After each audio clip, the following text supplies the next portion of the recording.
Welcome home. You're back quite early today. Well, yeah, I bought sushi for all of us to eat. I was surprised just by getting a reply from my husband, who had been ignoring me for over a month. On top of that, he was holding high-quality sushi.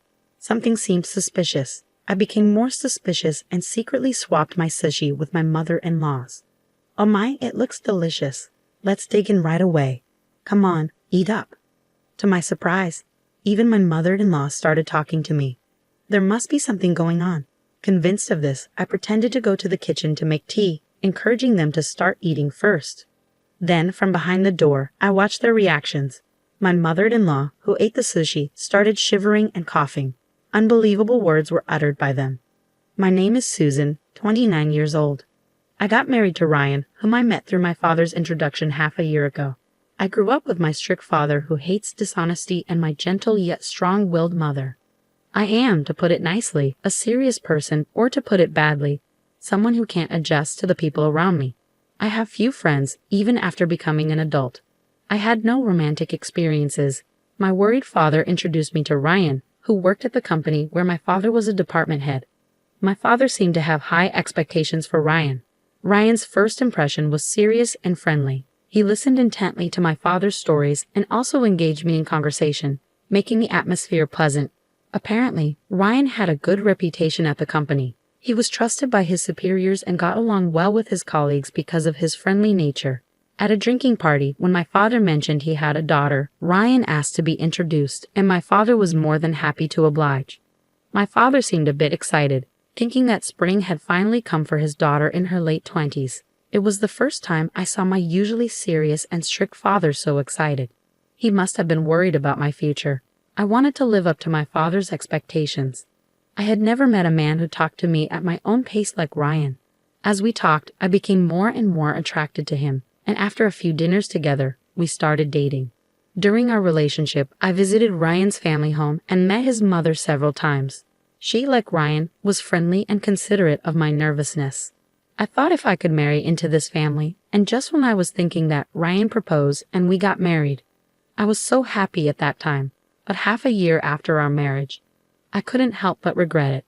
The topic of living together came up as soon as we got married. My mother-in-law, who had lost her husband, seemed to be lonely and appealed to Ryan. At the time, I didn't doubt my mother-in-law and accepted the idea of living together immediately. However, this was the beginning of it all. As soon as we got married, my mother-in-law's attitude changed completely. It was as if her previous behavior was a lie, and she began to see me as an enemy. Susan, why can't you do anything right? Dinner is late and there's so much food. There's no way we can eat all this. Please think a little. But yesterday you told me to make more dishes. I tried my best to make them for you. What are you saying? It's my fault. No, I didn't mean that. Anyway, dinner time is at 6 p.m.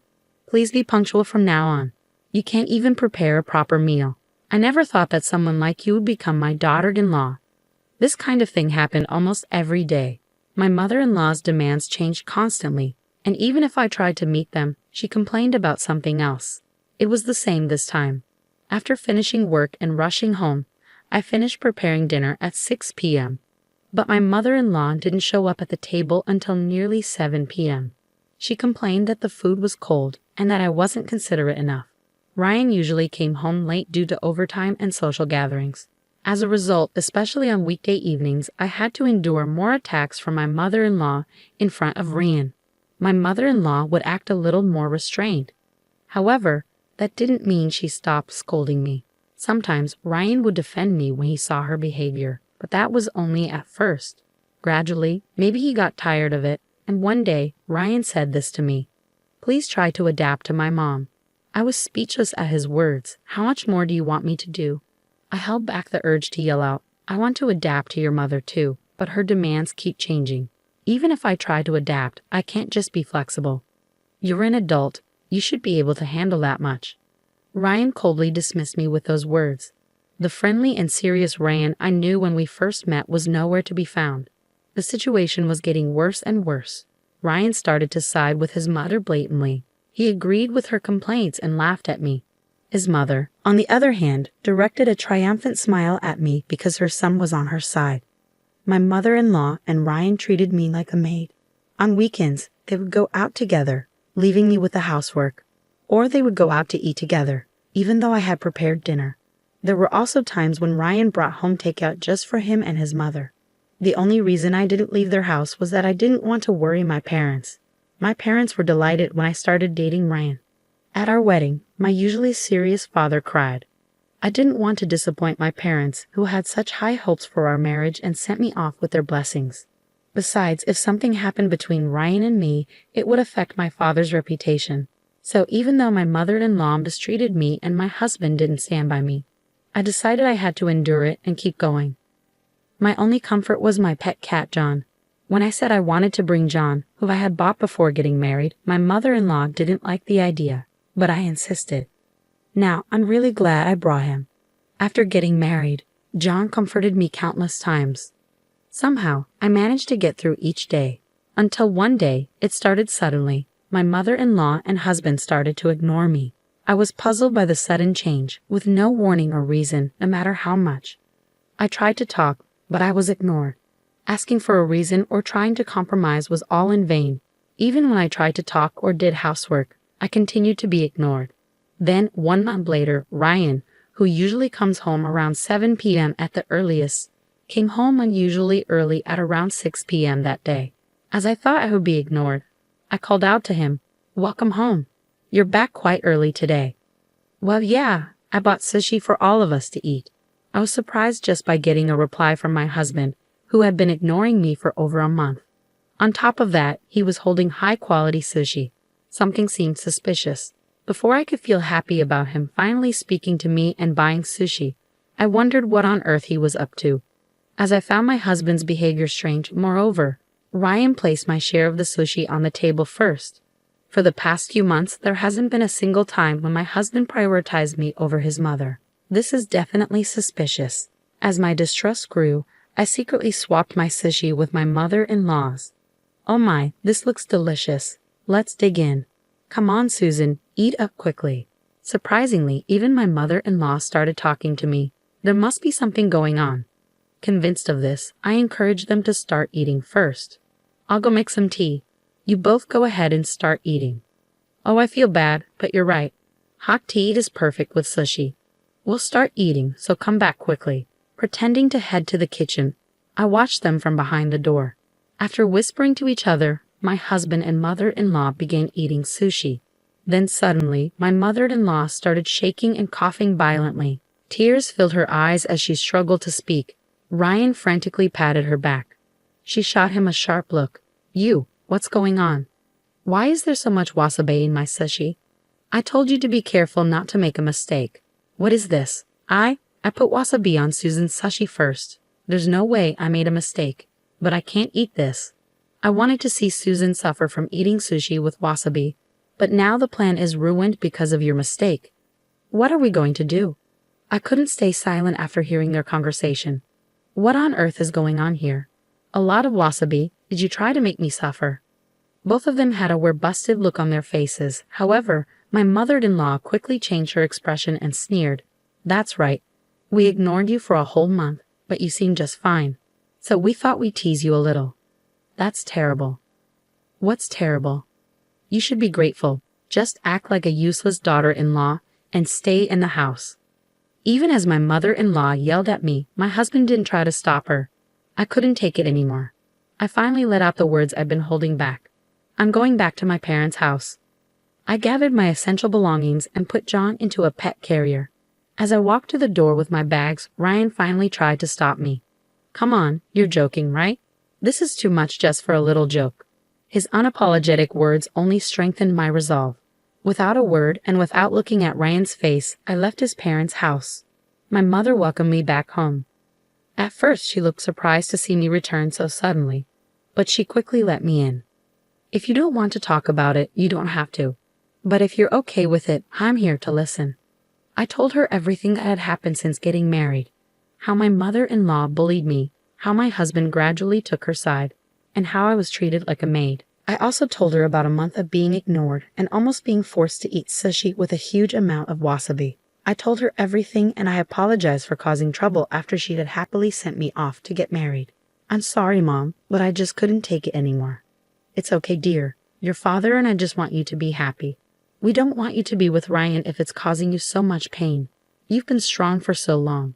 At my mother's words, the tears I had been holding back began to overflow. My father came home from work, and after hearing the situation from my mother, he bowed his head to me. "I'm so sorry. It's all because I introduced you to Ryan. I had no idea he was like this."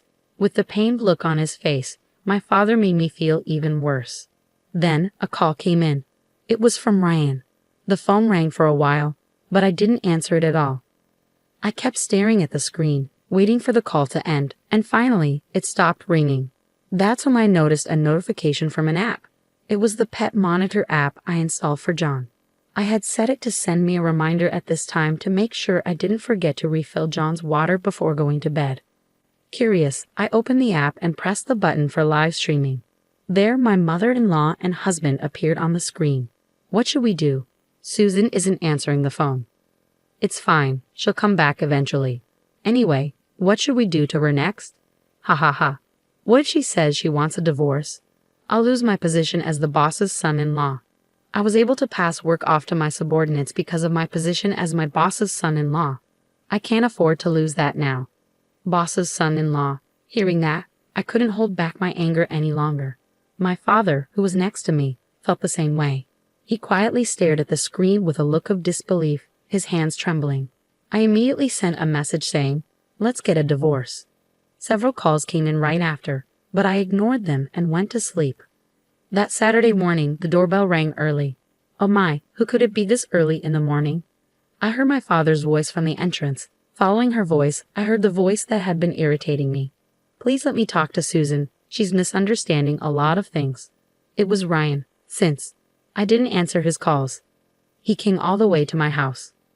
Not wanting to cause my mother any more trouble, I went to the front door. I sent a sharp glare at my husband and spoke coldly. "What do you want, Susan? Why didn't you answer the phone? I was worried about you." "Worried? You teamed up with your mother to make fun of me, ignored me for a month, and then tried to make me eat sushi with a huge amount of wasabi." At my accusation, Ryan was at a loss for words. I started to close the front door on him. "I'll bring the divorce papers as soon as they're ready. I have nothing more to say to you, so please leave now." "Wait, are you serious? You've never been in a relationship with anyone else, right? If we get divorced, you'll never be able to marry again. Are you okay with being alone for the rest of your life?" Ryan's words only fueled my anger. I played the recording of the pet monitor footage I had saved last night. My husband Ryan was clearly upset after seeing the video. I said to him, "You don't want a divorce just to protect your own position, right? You don't even think of me as your wife. I'd rather be single than be with someone who doesn't care about me and abuses their power to oppress others." I showed a determined attitude. My mother nodded firmly at me, and then I heard my father's voice from behind. "She's right, Ryan. After seeing that video with my daughter, I asked around at the company. It seems you were using your position as my son-in-law to not only push work onto your subordinates, but also make them do unnecessary chores, acting like a king. I guess I still have a lot to learn about judging people." "Please wait, father-in-law. This is not what it looks like. It's my mother. Yes, it's all my mother's orders. She told me to harass Susan and use my position as your son-in-law to push work onto others." "So you really were pushing work onto others?" I was not only angry but also appalled that Ryan was trying to blame his mother for everything and exposing his own wrongdoings. Ryan looked at me with pleading eyes, but I exaggeratedly turned my head away. At that moment, I heard another annoying voice. "Ryan, I came to help you." It seemed that my mother-in-law had come to help Ryan. But by that time, Ryan had already betrayed his mother. He pointed at her and said, "It's all her doing." My mother-in-law looked confused. "What do you mean, Ryan? I came here to be on your side. Are you trying to make me the bad guy?" "You are the bad guy. It's all your fault, Mom.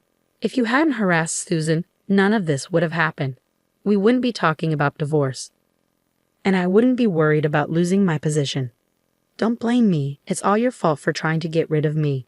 Both of them kept blaming each other, and my father my mother, and I had no choice but to watch in astonishment. Their argument didn't seem to end anytime soon. My father, tired of it all, finally spoke up. "You two can argue about this at home. I'm disappointed to find out that you, Ryan, are such a despicable person. There was talk of promoting you, but I'm going to cancel that." Ryan looked at my father with desperate eyes, but my father didn't change his attitude. And then, our divorce was officially decided on the spot. We printed the divorce papers at home and signed them right away. Ryan's misdeeds at work and his divorce from me, the boss's daughter, became well known, and he felt so uncomfortable that he offered to resign. He's been trying to find a new job.